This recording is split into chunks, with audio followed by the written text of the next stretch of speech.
After a difficult weekend in China, Ferrari is looking to bounce back and appears ready to roll out the first update of the season. Expectations placed on VUR are exceedingly high, as critical areas where the car needs to improve in order to lead have been identified. Will we see the new model dominating the track? And more importantly, how will the duel between Leclerc and Hamilton unfold in the battle for victory? It cannot be denied that Ferrari missed many scoring opportunities in the first 2 rounds of this year. This reality became even more evident at the Chinese Grand Prix, which stemmed from a sprint race. On that occasion, both cars finished in 5th and 6th positions and were subsequently disqualified due to infractions related to the weight limit and the wear of the rear skid. On the other hand, there are reasons for optimism at the Japanese Grand Prix. With the new floor developed in Maranello, it is expected that the car's performance will improve considerably. This innovation could resolve most of the issues highlighted in the last 2 races, especially since the team was still seeking adequate answers for the configuration in both the sprint race and the main event. The situation was quite concerning, as the car behaved completely differently from one session to the next. One of the main factors is the floor, which is responsible both for overall aerodynamic downforce and for rear downforce, an area where the car encountered difficulties in low-speed corners. This reality should change significantly in Suzuka, as the circuit features only 2 low-speed corners, which may favor performance. Charles Leclerc was the first to highlight the remarkable improvement in high-speed corners compared to the previous model, stating that performance does not come down to a single aspect. Considering the classification in Melbourne, it was evident that the team showed strength in the final sector, possibly influenced by the tires. However, in the race, the challenge was overall performance, as there was a lack of speed both at low and high velocities, in addition to issues related to tire degradation. We all know where improvements must be focused to enhance the performance of this car.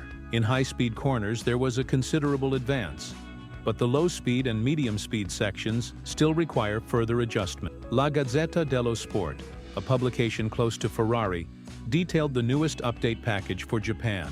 Journalist Paolo Filicetti commented that the project is still in an early phase, but it possesses great potential, with developments planned for the floor to better manage ride heights. Marco Helmut also commented on the situation in Maranello, stressing that even in the face of current difficulties, the team always finds a solution to the problems encountered. The special consultant for Ferrari did not rule out the possibility of recovery and, naturally, Red Bull will also need to improve if a miracle does not occur with Coda S performance in Japan. Given these points, Marco S' concerns are justified. What then is the update in Japan that we are all eagerly awaiting in terms of pace and performance, considering that the floor is one of the primary generators of aerodynamic downforce in the modern era?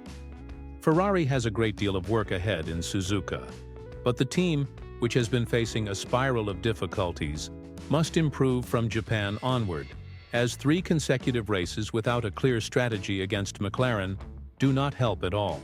Before the Melbourne Grand Prix, expectations were that Ferrari would compete side by side with McLaren, promoting a true contest among 4 drivers, with Verstappen featuring as a surprising 5th competitor. However, this scenario did not materialize, and the good news for fans is that the team recognizes that the car is fast, even though it has negative aspects that need to be corrected. Leclerc explained in detail that in China the car showed speed, evidenced both in the sprint race with Lewis and during the interval when it performed very competitively. In the main race, the advancement with the car made all the difference, revealing enormous potential. And he emphasized that the loss of 30 points in aerodynamic downforce represents a great detriment to the front wing. Curiously, the car proved to be faster even with the front wing plate damaged, indicating an area that Ferrari needs to understand better. There was a marked leap between Hamilton's performance in the sprint race and the main event on Sunday, which raised doubts about how the team will avoid these inconsistencies in the future. It was precisely on this point that VUR commented in a recent interview, stating that although Hamilton has demonstrated the ability to compete and win, he still lacks consistency and a broader understanding of the car. When asked about Hamilton's progress, and whether this would be expected for the remainder of 2025. Ver gave an ambiguous answer. According to him, it is not about a sudden leap, but rather about making better use of the car, since the driver still questions some functions, which prevents him from feeling completely at ease. In the sprint race, when he was leading, Hamilton delivered an impressive performance, highlighting the importance of staying calm in every situation. It was recently noted that the drivers are not yet world champions and that the season will be marked by ups and downs. At the end of 20 laps, there is a difference of approximately 4 seconds, which corresponds to 1/10 or 1/10 and a half of a lap, indicating that, for various reasons, whether due to proper tire usage or balance issues, positions can oscillate significantly. Several examples of this have occurred since the beginning of the season. Thus, one should not be overly optimistic about the possibility of the team completely outperforming the competition in Suzuka, even if the circuit favors the new model more than the others. On the other hand, the expectation is high to see what Ferrari has in its arsenal to contest the lead. The disappointment was evident after the Chinese Grand Prix, in which both drivers were disqualified due to infractions that were clearly not their fault. Throughout the race, it became apparent that if Leclerc wanted to catch up with Russell, a change between drivers would have been necessary.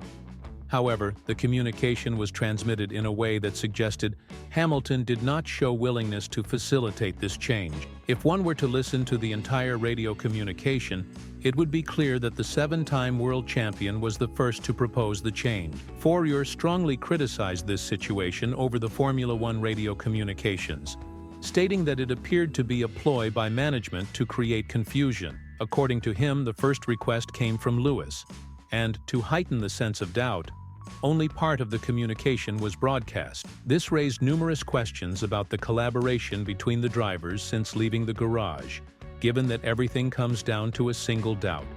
Was it confusion?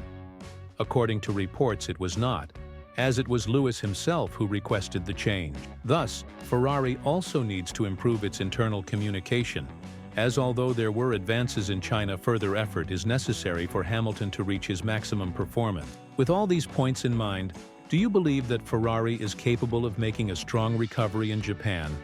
And more importantly, that it possesses the necessary elements to be at the top with the new update package? Leave your comment.